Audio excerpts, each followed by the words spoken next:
Oh, howdy all, grab yourselves a beer. It is time for some Path of Exile discussion. Today, I want to talk about the 3.10.1 patch notes that have been revealed.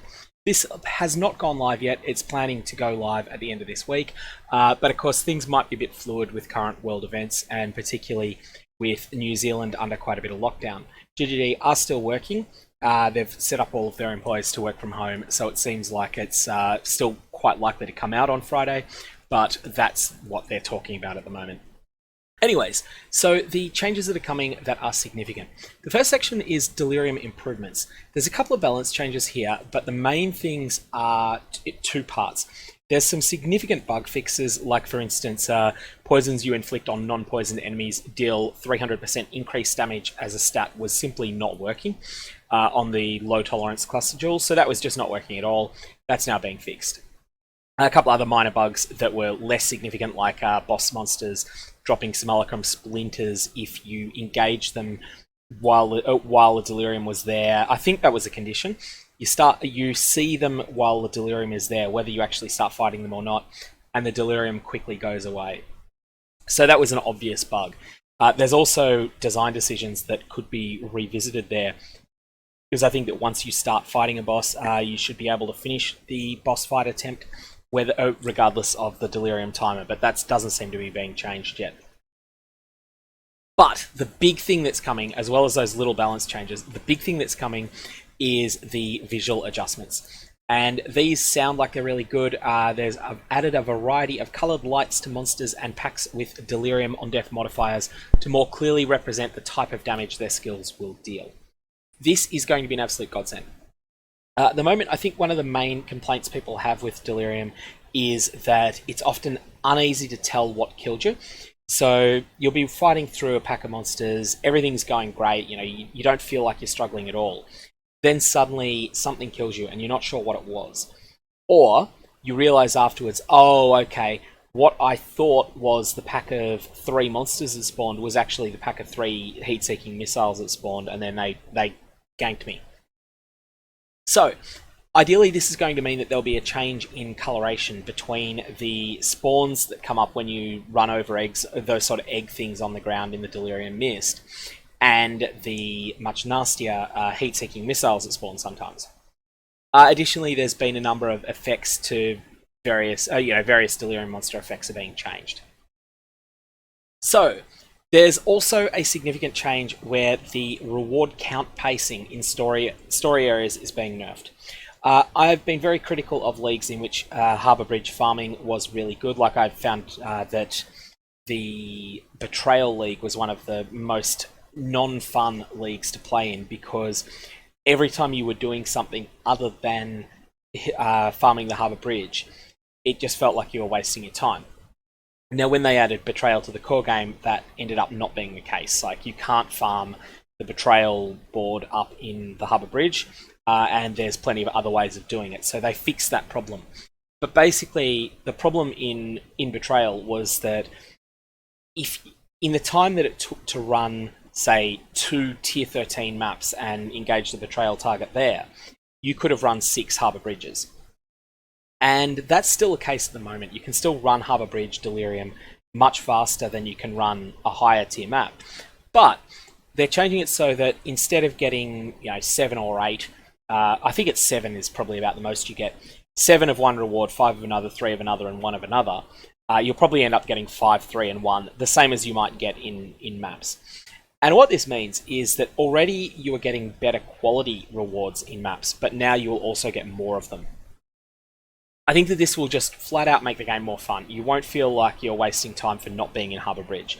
That said, Harbour Bridge farming hasn't been as much of an issue in 3.10 as it was in 3.5. You're not feeling like you are wasting your time running high tier maps, because high tier maps are certainly competitive with and probably better than Harbour Bridge already, but the gap will be increasing, and I think that's a good thing.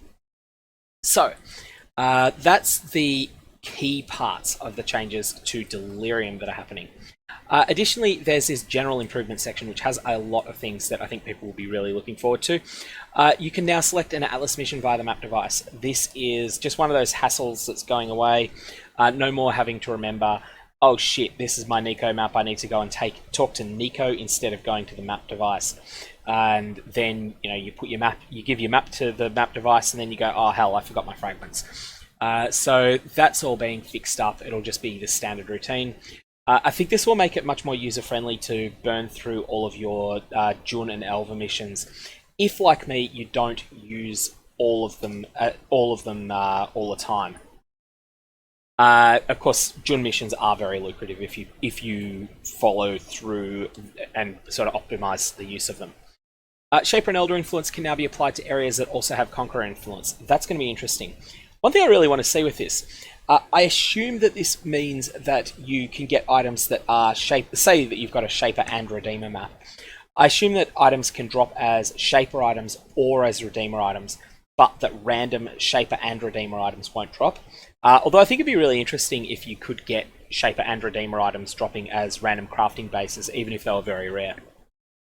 That said, just be interested to see how that plays out. It's just more ways to get even more monsters onto a map, which is always welcome. Divination cards which award Parandus mana now do so at a tier that is equivalent to what you would have received if you had 4 Watchstones in Haywire Hamlet. Kadiro Parandus will offer Parandus mana at a tier based on the Watchstone count of Haywire Hamlet. This is a fantastic little change. This is one of those tiny little things that is going to feel like a huge improvement. Doriani's Machinarium now drops at a tier based on the Watchstone count of the appropriate region of your atlas. This one is more important because you have more foreknowledge of when you're going to get Doriani's Machinarium, because you're lining up you've lined up and saved that specific delve boss. I can't remember whether it's Kurgle or Ahu actually, but when you're doing a delve boss, you should just make sure that you've got 4 Watchstones in the appropriate area, because this map will be better when it's 4 Watchstones. Unique maps and Vaal Temple are no longer highlighted when selecting a favourite map. That's not all that significant. It's just a tiny quality of life thing. Now, this is the big one. This is the absolute big one. X% increased effective auras on you modifiers no longer apply to enemy debuff auras. This might not seem like a very significant bug fix, but it is. There's a number of enemy auras that can absolutely prevent your character from functioning at all while they're active, if they've got increased effect on them. And there's a few sources of increased effective auras on you. It's a very powerful stat, actually very underrated stat, and I should make a video on that at some point. But basically, this is going to mean that there are going to be no more situations where you stand in caustic ground and take massively increased damage because you've got increased effective auras on you. No more will you be unable to move your character at all because you've moved into an area where an enemy has Temporal Chains Blasphemy.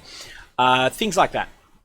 So that's going to be a fantastic little change that is a bug fix that will be great. Okay, so there's also a number of other little things like Mirage Archers now releasing Snipe at maximum stages. So, just like some small corrections to niche but powerful interactions. I really like this one. Fix a bug introduced in 3.10.0 which caused the contains additional divination cards that give corrupted items modifier found on Diviner's Strongbox not to work. I've had that modifier this league and I thought that it did work, and I definitely got divination cards for corrupted items, but presumably they would have dropped anyway, so that was interesting. Okay, so there's also a few other little changes here, but those are the ones that were most interesting for me. In terms of my overall attitude to this patch, this is not one of the biggest patches that I've seen in the middle of a league, but the Delirium changes will be very welcome. I think that it would have been great to have these visual changes before the difficulty changes were rushed through. The difficulty of Delirium was rebalanced based upon how hard it is to understand what's going on. And I'd kind of like it if they wound back the difficulty to what it was now that we've got the clarity in 3.10.1, so that we can see, so that you can get a sense as to whether Delirium was indeed tuned too hard in 3.10.0, or whether it was just that we were getting hit by things that we had no idea what they were.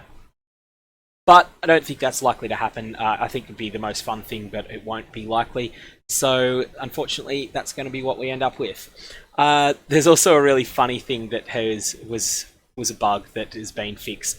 Fix a bug where corrupting a unique cluster jewel into a rare cluster jewel didn't generate an enchantment on the rare cluster jewel, so you wound up with a totally bricked cluster jewel.